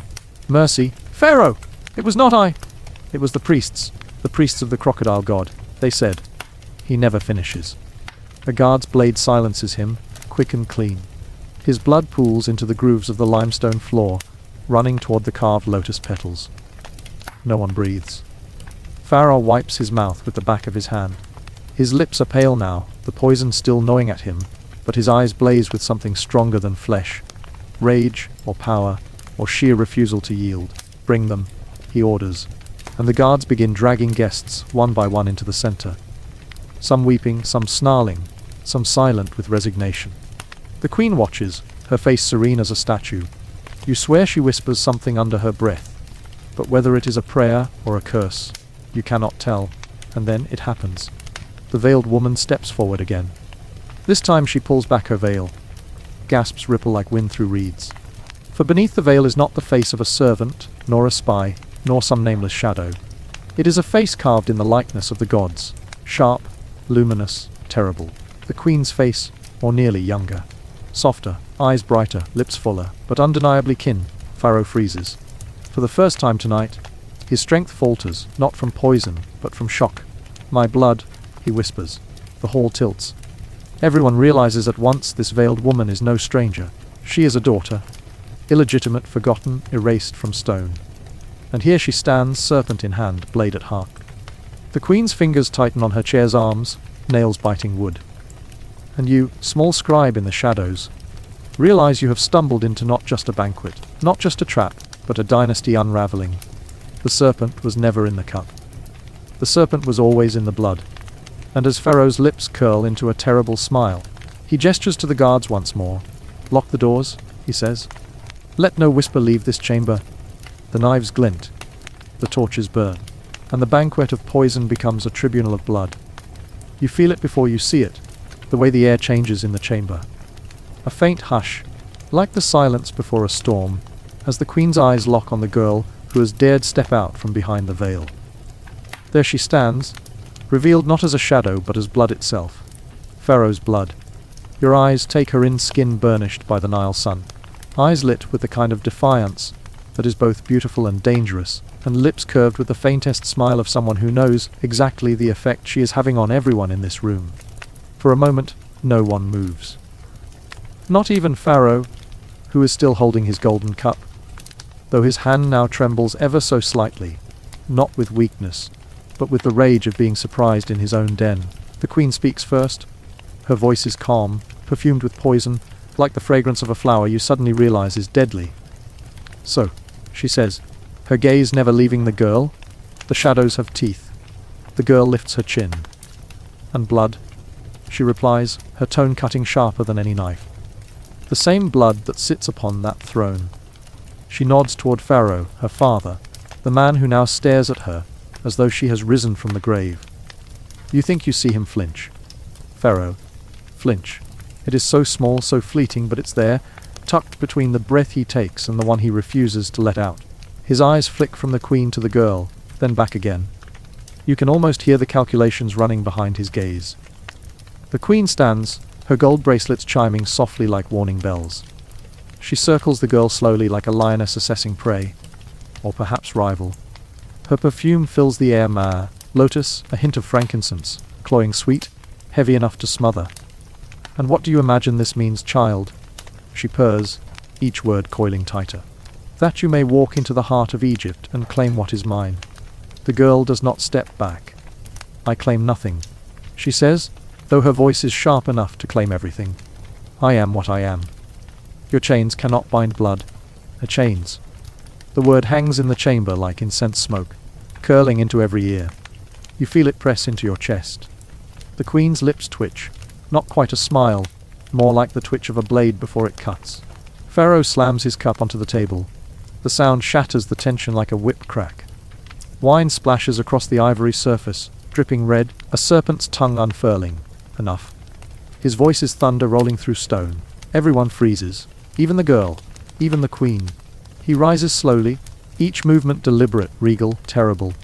His crown glimmers in the lamplight, shadows stretching long across the chamber walls.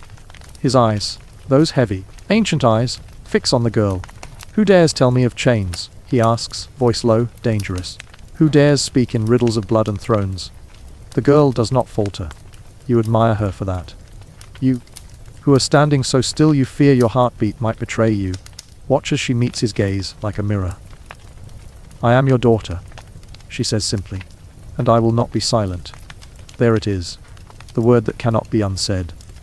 Daughter, it hangs like a curse, like a prophecy. The chamber feels suddenly smaller, as though the very walls are leaning in to listen. The queen laughs then, sharp and bright as shattered glass. Daughter, she spits, turning her eyes toward Pharaoh. Tell me, husband, how many daughters do you plant like weeds? How many shadows crawl into your halls to whisper claims of blood? Pharaoh's jaw tightens. His silence is an answer in itself. The queen's laughter dies into something colder. She steps close to him, her voice now a hiss for his ears alone, though everyone hears it. You will not shame me in my own palace, she whispers. You will not crown a bastard at my table. The girl's hand tightens on her veil, still clutched in her fist like a banner of defiance. Bastard or not, she says, louder now, to all who stand listening, I carry your blood. And blood remembers. The courtiers around the edges of the chamber shift uncomfortably, eyes darting between Pharaoh, queen, and girl. They look like gamblers watching a game, where every throw of the dice could end in their own ruin. You feel Pharaoh's rage building, like the Nile in flood. His nostrils flare, his eyes flash. But beneath the fury there is something else. Something you recognize only because you've seen it before, in markets, in alleyways, in the eyes of fathers and mothers when they glimpse their own features in the face of another. Recognition. She is his daughter, and the queen knows it too, which makes her laugh all the sharper. Then let Egypt witness its king undone by a slip of flesh and whispers of lust. She says, her words slicing like daggers. The girl's eyes burn, better undone by truth. She fires back, than rotted by lies wrapped in perfume. A perfume. Again. The word cuts deeper than it should. You smell it now, cloying heavy, wrapping the queen like invisible chains of her own making. Pharaoh raises his hand. The chamber stills. His voice comes slow, heavy, each syllable carved from stone. You will not speak again, he says, to whom, you cannot tell. Daughter or queen, or perhaps to all of you, this entire audience to his humiliation. Then he does something that makes your skin crawl. He smiles. It is not warm. It is not kind. It is the smile of a crocodile waiting just below the Nile's surface. There are knives sharper than tongues, he says softly, and they whisper better. The queen stiffens. The girl's eyes narrow. The courtiers shuffle, suddenly remembering they might be the ones holding cups with serpents curled inside. You realize the game has shifted. Poison is no longer just in the wine. It is in the words, the glances, the air itself. Pharaoh steps closer to the girl. You see him clearly now, towering over her. Yet for the first time he looks old, not in body, but in the wariness of a man whose own blood might undo him. He lifts his hand, almost as though to touch her cheek. For one terrifying moment, you think he might. But instead, he lets his fingers hover in the air, trembling with something that might almost be regret. Then he turns away, just like that. He turns from her, from you, from all of it, and walks back toward his throne. His silence is more terrifying than any scream. The queen seizes the moment. She glides forward, her voice like honey dripping from a poisoned comb. "This shadow belongs in the dark," she says. "Shall I see to it, Pharaoh? Shall I cut the whisper from your court before it grows into a roar?" The girl's voice slices through the chamber, sharp as obsidian. "Try, and you will choke on your own perfume before dawn." The room gasps. You feel your throat tighten as though her curse has already filled the air. The queen's face hardens, a mask cracking at the edges. Pharaoh sits, slow and deliberate, reclaiming his throne as though it had been momentarily stolen. He lifts his cup again. Red wine swirls within, dark as blood. He drinks, long, steady. And when he lowers it, his lips glisten with crimson. "Let them choke," he says finally. "Let them all choke. Egypt will decide who is shadow, who is daughter, who is queen." The words seal the chamber like a tomb. You realize you are holding your breath. You let it out slowly, quietly, as though afraid the sound might draw all eyes upon you. The queen returns to her seat, every step a silent vow. The girl remains standing, veil still clutched like a weapon. Pharaoh sits between them, a god caught between his own creations. The court shifts uneasily. No one dares speak. And you, unlucky traveler, know one thing for certain: this is not over. The serpent has not yet struck, but it coils tighter with every heartbeat. And you are trapped in the cage with it. The palace doesn't sleep tonight. Not really. Oh, the torches dim and the chanting fades, and the servants scuttle off into alcoves, where they pretend to close their eyes. But beneath it all the place breathes like a beast that knows blood has been spilled, even if no blade has yet drawn it. You walk the corridors in silence, following the echo of whispers that cling to the walls. Every torch casts two shadows now, one real and one imagined. As though the court itself can't decide which daughter belongs to the light, and which to the dark. And at the center of it all, the queen. Her chamber lies deep within the palace, past alabaster doors etched with lotus flowers. The lotus is Egypt's symbol of rebirth, of divine grace. But here, tonight, as you enter behind her, it smells less like holiness and more like a mask for poison. The queen does not light many lamps. Only a few burn low, filling the room with amber shadows. She moves among them like smoke. Still clothed in her regalia, she has not shed the weight of the throne for the night. Her gold collar gleams even as she lowers herself onto a couch draped with leopard skins. On a low table before her rests a tray wine, figs, and a small box of carved ivory. She opens it delicately, like a lover undressing, revealing inside what looks like powdered lotus petals. She takes a pinch between her fingers, lets it drift into her wine, stirs with a slender bronze rod.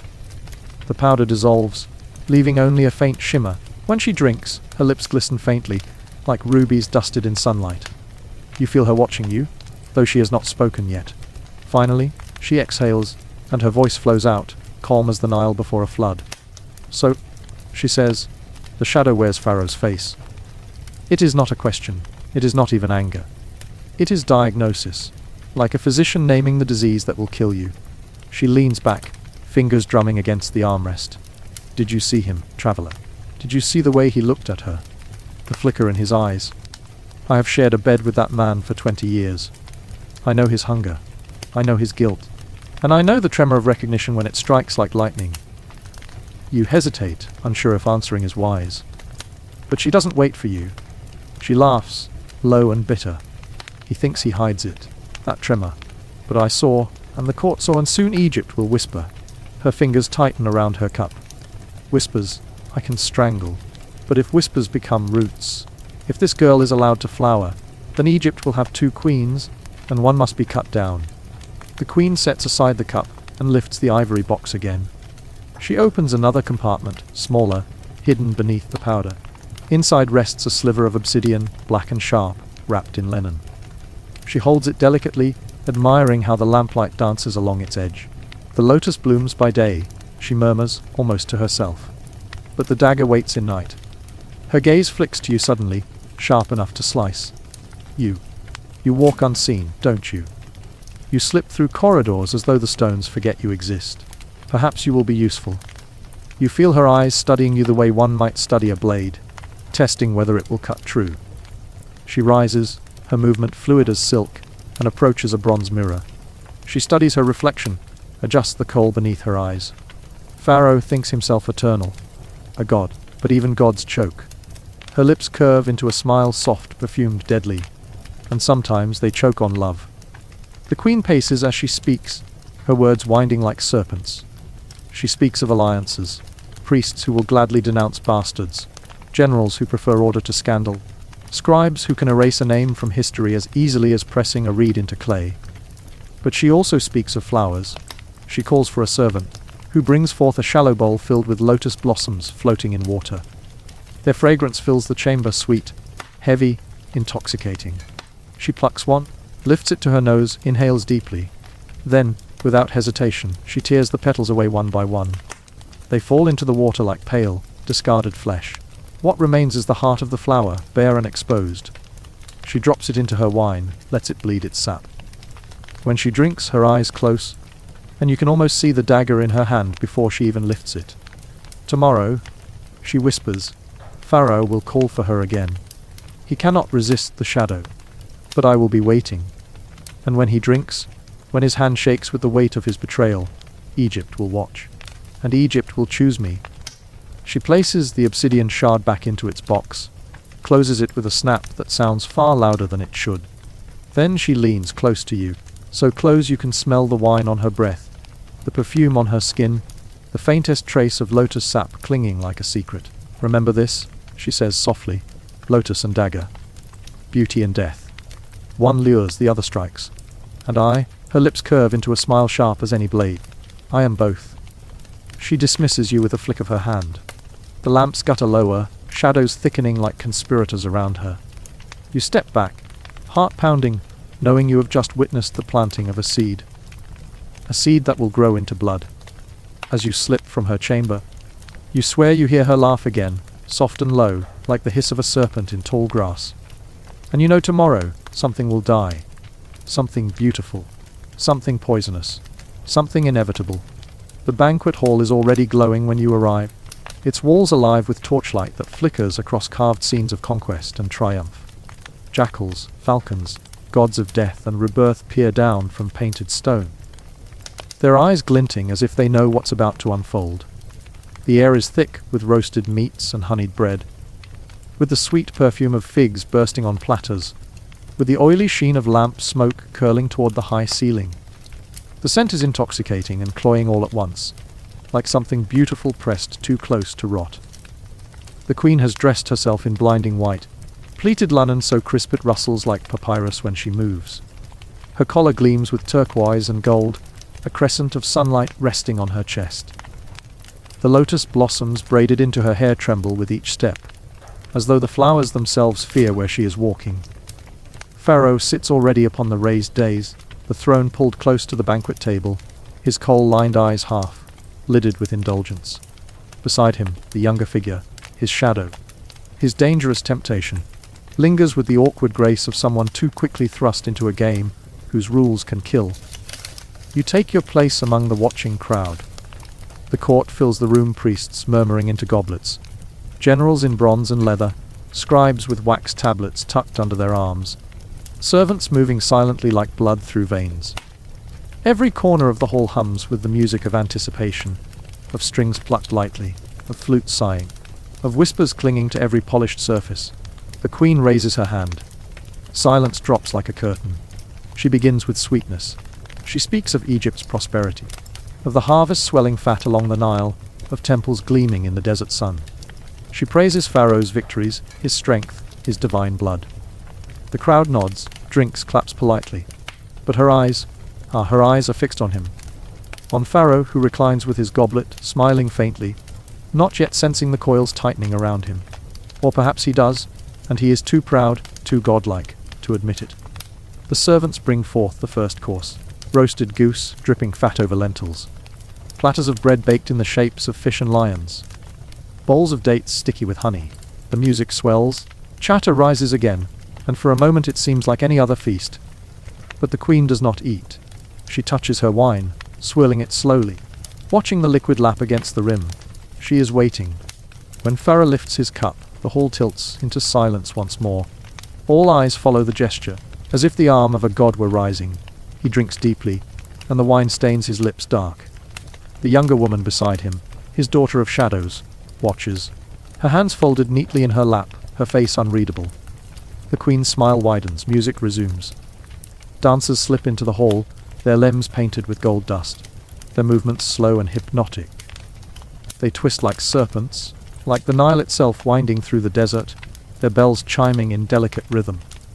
Laughter ripples through the hall as the first intoxication sets in, but beneath the laughter something else stirs. Something sharp, metallic, like the edge of a blade hidden beneath silk. Pharaoh coughs. Just once. A polite clearing of the throat. But the queen tilts her head, listening. Another swallow of wine. Another cough, deeper this time, scraping the edges of the feast. The queen rises gracefully, her gown whispering across the floor. She takes the lotus from her hair and drops it into her goblet, where it floats, petals spreading languidly. She lifts the cup high. To Pharaoh, she proclaims, her voice carrying through the hall, who sits eternal as Ra, whose heart is the sun, whose breath fills Egypt. The court echoes the toast, goblets raised, wine sloshing, voices booming. Pharaoh manages a smile, lifts his own cup again, but his hand trembles slightly. You see it, the queen sees it, everyone sees it. The queen drinks, slowly, deliberately. The hall waits for Pharaoh to follow. But his goblet lowers, he sets it down, too carefully. His jaw tightens, and then the queen speaks again, her words sliding into the air like a blade between ribs. Yet even Ra casts shadows. And sometimes, she says softly, though every ear strains to catch it, the shadow is not holy. A ripple of unease passes through the hall. The younger woman stiffens. Pharaoh's hand curls into a fist on the table. You speak boldly, wife, he says at last, his voice rough. I speak truth, she replies. Her eyes blaze like oil catching fire. Egypt has one queen, one son, one lotus. There is no room for weeds to choke its roots. The younger woman rises abruptly, her chair scraping the stone. She does not speak, but her silence screams. The hall feels it, the accusation hanging unsaid, but undeniable. Pharaoh slams his hand on the table, the sound cracking like thunder. Enough! But it is already too late. The queen lifts her goblet again, and this time she does not drink, she pours. The wine spills across the stone floor, dark and gleaming, spreading like blood. See, she hisses. How quickly it stains. How quickly it devours purity. This is what shadows do. A gas ripple. Priests cross themselves, generals shift uncomfortably. Scribes scratch furiously at tablets. The court smells blood even though none has yet been spilled. Pharaoh stands towering, his necklace glinting like chains in firelight. His lips part, to defend, to deny, to proclaim. But the cough cuts him short. This time it rips through him, bending his body, shaking the divine image until it looks all too mortal. He steadies himself on the table. His eyes blaze with rage, with fear. He looks at the queen. He looks at the girl. And in that silence, you can almost hear his kingdom cracking. The queen spreads her arms, linen fluttering like wings. Egypt will not be ruled by lust. Egypt will not be shamed. Her voice rises to a shout, echoing against the carved gods above. If Pharaoh cannot remember who he is, then Egypt will remember for him. The hall erupts. Voices shout, some for Pharaoh, some for the queen. The younger woman flees toward the shadows, her sandals slapping stone. Priests argue, generals rise with hands on daggers, dancers scatter like frightened birds. And Pharaoh reaches again for his cup. He drinks, desperate, furious, his throat working, the wine spilling at the corners of his mouth. The cough comes again, louder, longer. The goblet falls from his grip, shattering, red wine flooding the days. Pharaoh staggers, clutches his chest. His knees buckle. The queen does not move, she watches. Her face is calm, terrible, radiant. Pharaoh crashes to the floor. Silence drops heavier than stone. Then, the scream. A servant wails, the generals curse, priests rush forward. But nothing can hide it. Pharaoh lies gasping, his godhood unraveling in real time before the court's eyes. And in that silence, the queen steps forward. She kneels beside him, cradles his head with one hand, the gesture tender, almost loving. She leans close. You should have chosen the lotus, she whispers, but you chose the dagger. His eyes widen. He gasps one final time, then they glaze. His body stills. The hall is a tomb. The queen rises slowly, smoothing her linen. She turns to the court, Her face a mask of grief and majesty. Egypt mourns, she says, but Egypt endures. And just like that, the throne is hers. The Feast of Ashes has ended. The torches gutter. The dancers' bells lie broken. The perfume of lotus and wine thickens until you can hardly breathe. And you, silent traveler, unseen witness, realize that you have just watched a god burn into ash, and a serpent bloom into a queen. And so the torches burned lower, as if the gods themselves bowed their heads in silence. Egypt had lost its sun, but a colder moon now rose in its place.